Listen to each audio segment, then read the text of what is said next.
안녕하십니까? 배팅 부동산, 부동산 임대 수수료 확실한 문제는 단 하나, 전세 계약 유도 진행하도록 하겠습니다.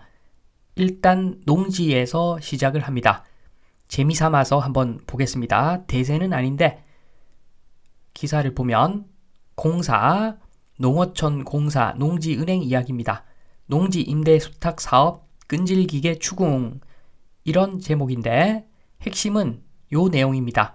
유휴 농지를 공사가 임대 위탁 받아 필요한 농가에 빌려주는 사업, 농지은행 사업이죠.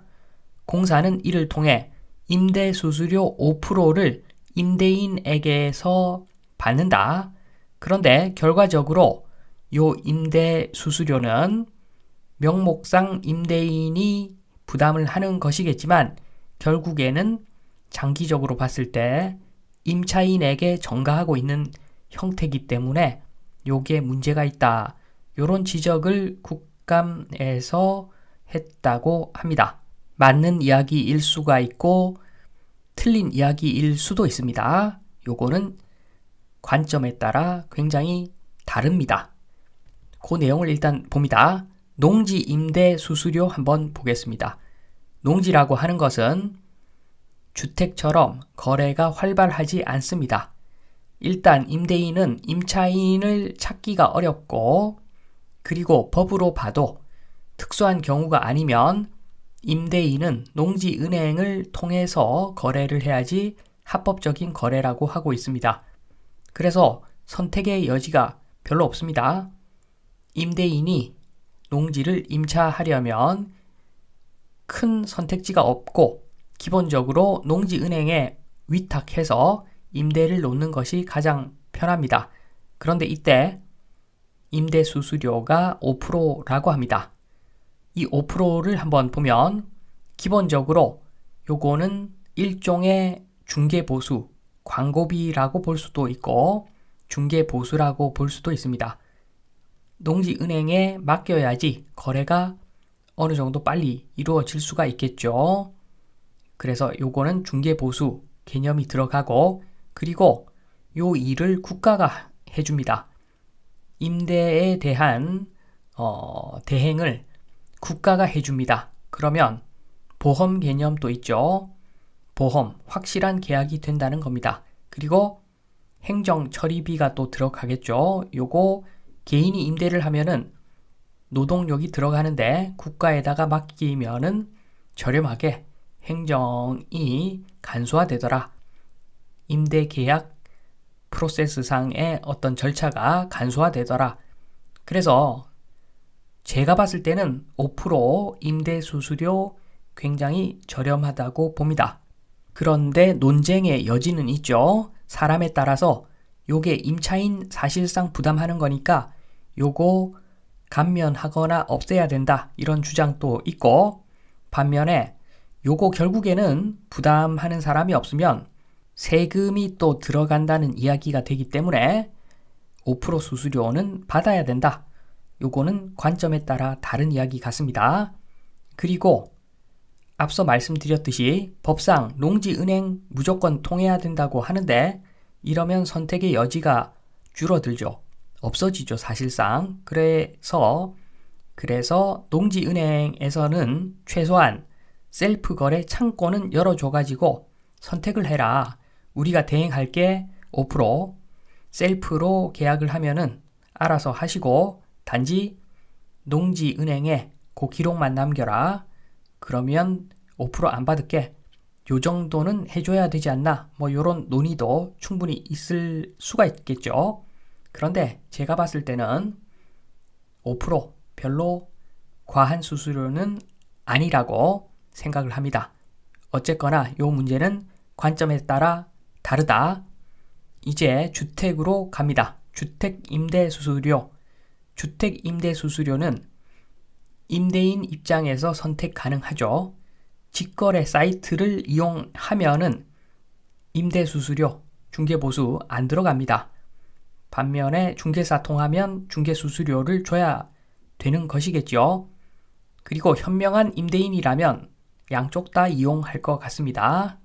주택임대수수료, 요거는 중개수수료율이 적정한가 문제, 요것도 항상 나오는 문제죠. 그런데 법적으로는 문제가 없습니다.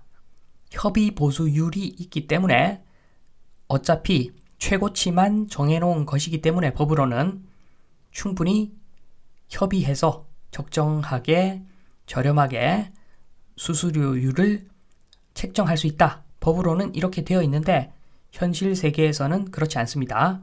협회의 담합이 어느 정도 있습니다. 그런데 이것도 협회의 담합이 있기 때문에 어느 정도 중개사들이 폐업하지 않고 버틴다. 그러면은 부동산을 잘 아는 사람이야 경매를 통해서 그리고 직거래를 통해서 거래를 할 수 있겠으나 부동산을 잘 모르는 사람들은 시중에 중개사가 많으면 사실 좋죠.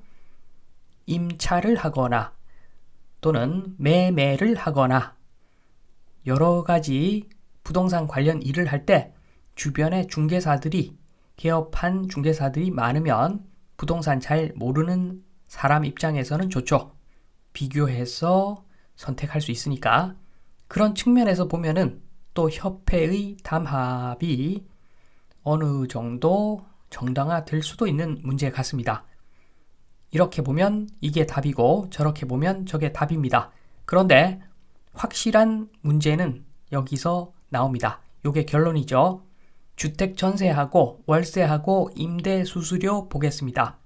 비교를 해보면 서울에 있는 주택, 전세일 때가 왼쪽, 월세일 때가 오른쪽입니다. 순수한 전세, 순수한 월세 이렇게 좀 과장되게 비교를 했습니다. 전세는 보증금 10억, 10억이면 전환율 4.8%, 전월세 전환율 4.8% 정도면 적합하겠죠, 요즘. 요걸 적용하면은 월세로 환산하면은 400만 원짜리입니다.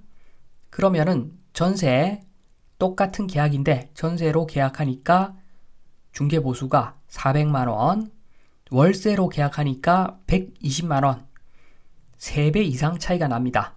현실 세계에 와서도 보증금 약간 집어넣는다고 해도 3배 정도는 차이가 날 것 같습니다. 중개보수가 3배 차이가 난다. 중개사가 어떤 쪽으로 유도를 하겠습니까? 거의 대부분의 중개사가 전세를 찬양할 겁니다. 전세가 좋다. 전세로 이렇게 살아야지 그 돈을 지렛대 삼아서 나중에 집을 살 수가 있다. 임대인에게 매달 월세 꼬박꼬박 지불하면은 돈을 모을 수가 없으니까 전세가 최고다. 임차인에게는 이렇게 말을 할 것이고 임대인한테는 요거 아깝게 월세 돌리지 말고 전세로 돌리고 그 돈으로 부동산 하나 더 사세요. 이런 이야기를 하겠죠. 본인들한테 유리한 방향이니까 아무래도 사람은 자기가 유리한 방향으로 가려고 합니다. 그래서 임대 수수료가 전세가 월등히 높기 때문에 당연히 중개사는 전세를 유도할 겁니다. 그래서 지금 이런 모양이죠. 대한민국의 전세 제도, 물 붓고 기름 붓고 매매 가격 저 위에 올려놓는 게임, 주택 가격 올리기 게임이 대한민국의 전세 제도인데 이 제도 아래에서 중개 수수료조차도 물을 조금이라도 더 채우는 방향으로 요율이 정해져 있다. 그래서 중개사들, 중개협회 요 관련된 사람들은 일단 대한민국을 정상적인 국가로 만들려면 일단 전 월세 임대 수수료부터 개정을 해야 된다. 요 임대 수수료 문제는 누가 봐도 확실한 문제가 있는 그런 상황이다. 요 말씀을 드리면서 이만 마치겠습니다. 감사합니다.